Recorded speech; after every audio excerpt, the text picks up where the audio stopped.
તો આ સાથે એક મહત્વપૂર્ણ સમાચાર સામે આવી રહ્યા છે। ભગવાન બારડના મુદ્દે હાઈકોર્ટે ચૂંટણી પંચની ઝાટકણી કાઢી હોવાના સમાચાર વિગતવાર નજર કરવામાં આવ્યા। સમાચાર તરફ ભગવાન બારડના સસ્પેન્શન મુદ્દે હાઈકોર્ટે ચૂંટણી પંચની ઝાટકણી કાઢી અને ચૂંટણી પંચને કેટલાક હાઈકોર્ટ દ્વારા સવાલ પણ કરવામાં આવ્યા છે। સ્ટે હતો તો ઉતાવળ કરી પેટા ચૂંટણી જાહેર કેમ કરવામાં આવી?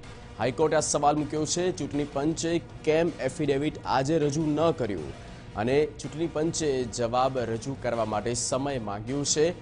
ભગા બારડના સસ્પેન્શન મુદ્દે હાઈકોર્ટે ચૂંટણી પંચને કેટલાક સવાલો કર્યા છે અને સીધી રીતે ટકોર કરી છે અને કહ્યું છે કે સ્ટે હતો તો પછી શા માટે પેટા ચૂંટણી જાહેર કરવામાં ઉતાવળ કરી? હાર્દિક ભટ્ટ સંવાદદાતા ફૂલે પર। હાર્દિક, પૂરી વિગત।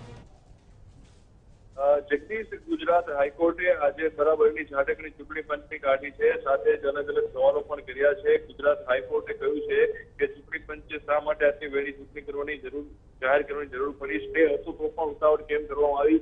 સાથે ચૂંટણી પંચે એ પણ સવાલ કર્યો છે કે તમે સ્પીકરના આદેશ પ્રમાણે કામ કર્યું કે પછી ગવર્નરના આદેશ પ્રમાણે કામ કર્યું? તમે સ્વતંત્રતાથી નિર્ણય કેમ શા માટે ન લીધો? કારણ કે ચૂંટણી પંચ છે સ્વતંત્ર બોડી ધરાવતું બોડી છે, તો શા માટે તેમને અલગ અલગ બીજા પક્ષોની આધારે નિર્ણય લીધો કે કેમ?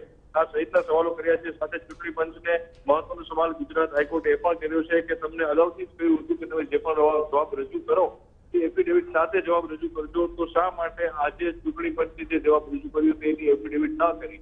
આ મામલે આજે જે ચૂંટણી પંચ છે તેને વધુ સમય માંગ્યો છે અને આવતીકાલે ફરી પાછું ચૂંટણી પંચ આ મુદ્દે એફિડેવિટ કરીને પોતાનો જવાબ છે તે રજૂ કરશે। હાર્દિક આભાર આ સમગ્ર માહિતી અને પૂરી અપડેટ આપવા બદલ। તો ચૂંટણી પંચ પાસે જવાબ માંગ્યો છે અને તેને લઈને એક એફિડેવિટ બનાવવામાં આવશે અને ત્યારબાદ જવાબ જે છે હાઈકોર્ટનો તે ચૂંટણી પંચ આપશે।